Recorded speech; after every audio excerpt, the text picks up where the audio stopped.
What would happen if you took the world's cheapest race car and entered it into a professional race? With no mechanical experience and no professional race training. Well, we're about to find out. Joe and I are best friends and have always had a mutual love of cars, but because of the price, neither of us has ever raced them. Motorsport is notoriously one of the most dangerous and expensive sports to be a part of, making starting out almost impossible. However, I've just entered us into the IKR Sprint Series, and it's in 4 weeks.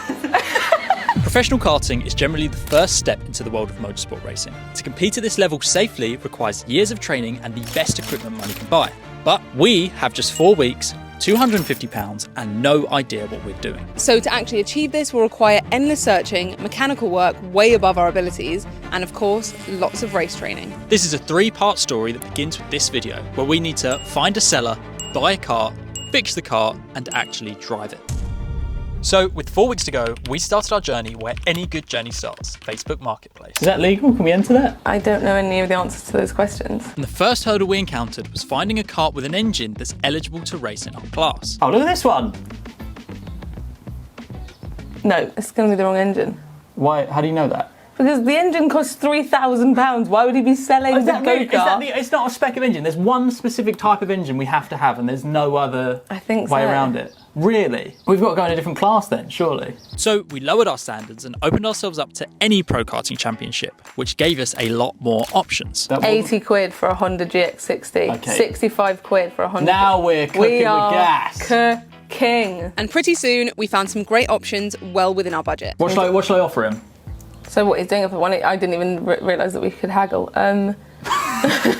Before long, we'd found a seller. I found a listing for a adult Rotax cart, like 2 miles down the way. At 6:45 p.m.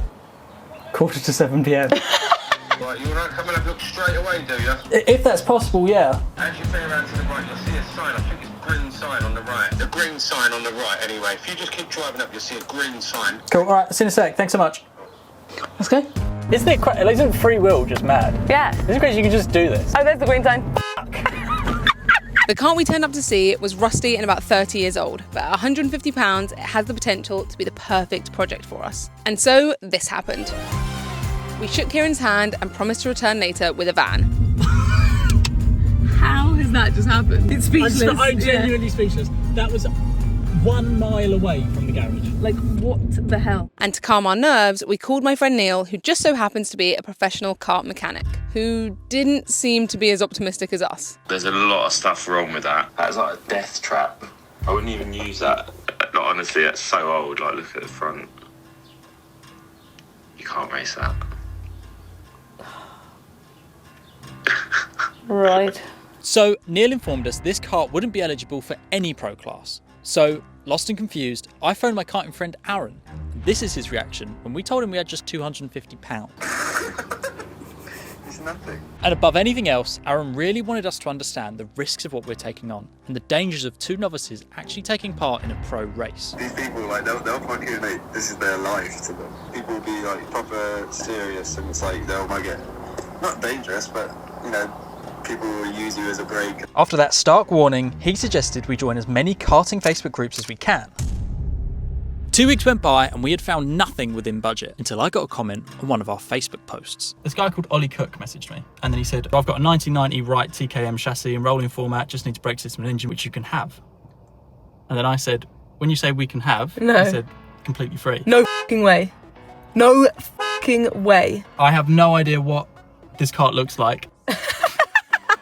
So, without knowing what it was we were collecting, the next day we set off for Cambridge. Who's ready to go get a bloody go-kart? Let's get it. That's a bit of a go-kart. It's looking promising. It looks. Okay, so we're gonna have to figure out how to put this all together. What about all the nuts and bolts? Can't be that hard, can it? It's just like Lego. And as we were packing the kart into the truck, Gabs noticed a problem. Me and my fat arse can't. What am I supposed to do? Is he a child? Is this a child's kart? Is he raced in it himself. So we got our chassis and other parts back to the garage to inspect what we actually had. We have a go-kart. It's not quite assembled, but we're going to learn how to assemble it. Because as Joe says, it's just Lego. The next day, I started putting the car together, and it was problem after problem. It turns out none of the parts we got with the chassis were actually compatible. And here I waffle on, basically explaining that this means the only way to get this car drivable would be to buy all the parts, including an engine, individually, which would be way too expensive. And I don't really know where to turn, other than starting again. Days went by with zero progress, and just as it was looking like this race wasn't happening, I found something. So I'm going to buy a go-kart. This one has everything we need. It has all the bumpers, all of the chain guards, an engine, wheels, everything. If this kart doesn't work out today, then I just think it's not going to be possible. Fingers crossed. And so I drove to Dartford to take a look at this mystery kart. And with no other options, I paid the £200, got it in the truck and got it back to the garage to show Gabs what I brought home. And just like that, we have a go-kart in our garage. Someone order a van? My man in a van's here. The last time we filmed was, it's been like 10 days. A week and a half. Week and a half, also known as 10 days. So I thought this wasn't happening, and then I got a call from Joseph, which just so happened to be 4 days before the actual race day that we've signed up for. We're all prepared. I doubt this kart is even legit because I don't trust Joe's judgment even minimally, and we have not practiced driving it, so who knows? We don't know if it runs. We did rent a van though. There she is. You're welcome. If you need a man in a van. If you need a man with a van. Gabs with a... It's time for the big reveal. It is time for the big reveal. Here we go.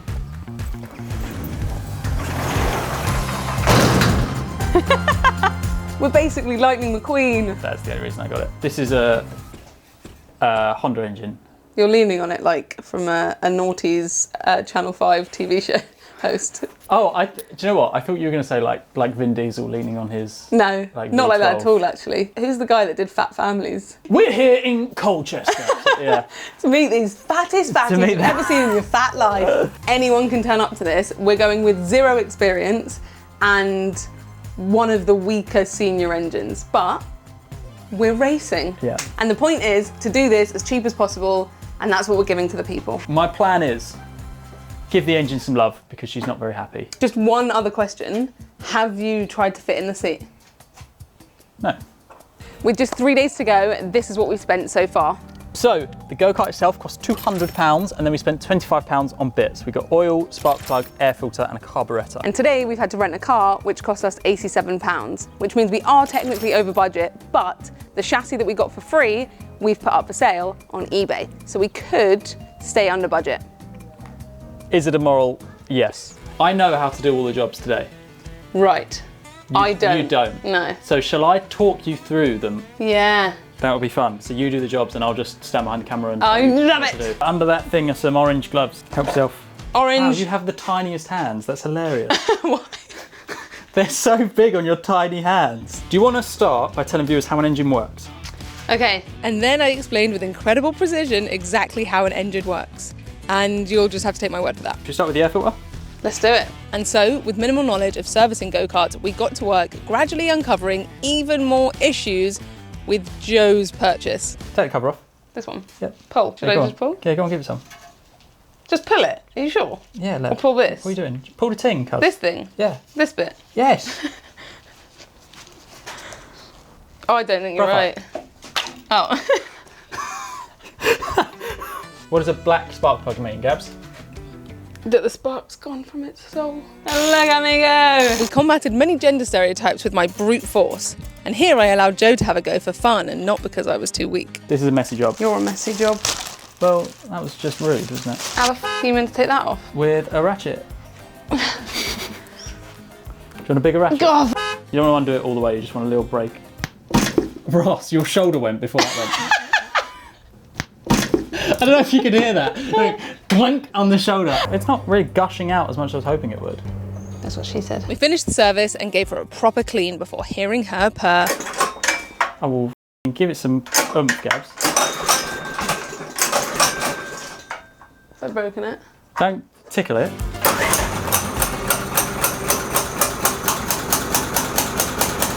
That knocking is a bad thing.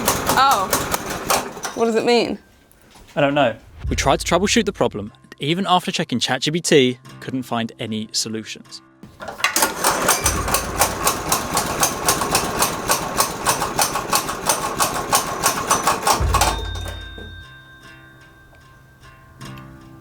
I think for me to try and diagnose this, I'd have to take the engine plate off, which means we probably won't be able to drive it today, which means we'll have no practice before Sunday. The first time we drive it will be at the race. Yeah, that's not ideal. Or we just go to Wright House and just say, like, what the f do we do? Yeah, Like what? I think that's our only option right now. So, with time running out, we headed to Wright House Kartway, a professional circuit that's been home to some very famous drivers. Do I look like a typical white van driver? Yes. Good. You're just like my Uncle Barry. Who are you catcalling? You gotta be careful because they probably would have heard that. This is Gab's parking job. When did you pass the test? 11 years ago? No, 10 Was years that before ago. they introduced having to park?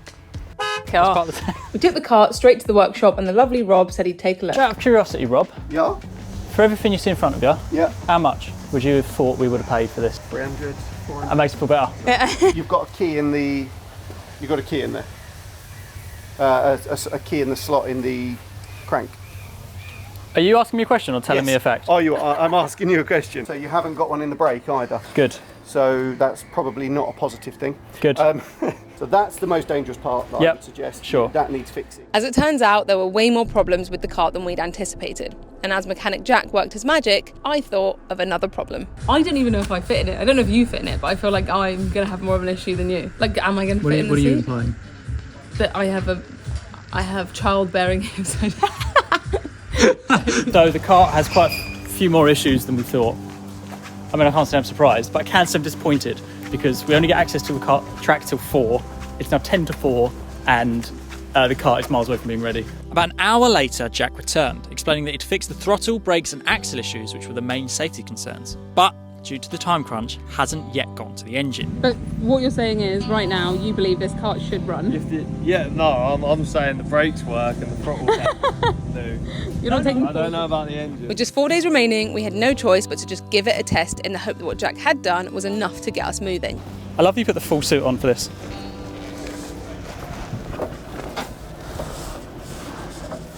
Oh, Right, are you ready? let's go.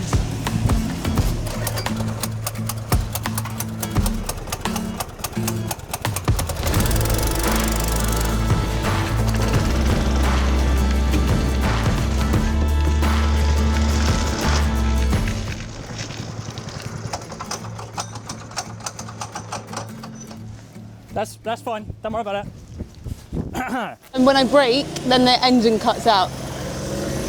What? Go one more time.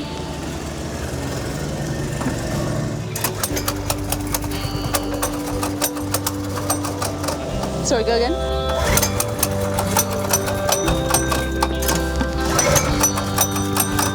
Well, that was not the happy ending that we were kind of hoping for. I don't really know what we're going to do now. The bigger problem, I think, is that we don't know what's wrong with it. Yeah.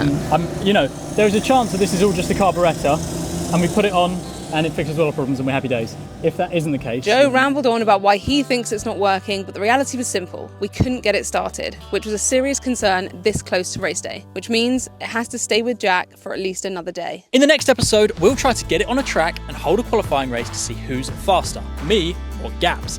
And the winner will be the one actually racing on Sunday. Make sure you subscribe to the channel to see the next episode.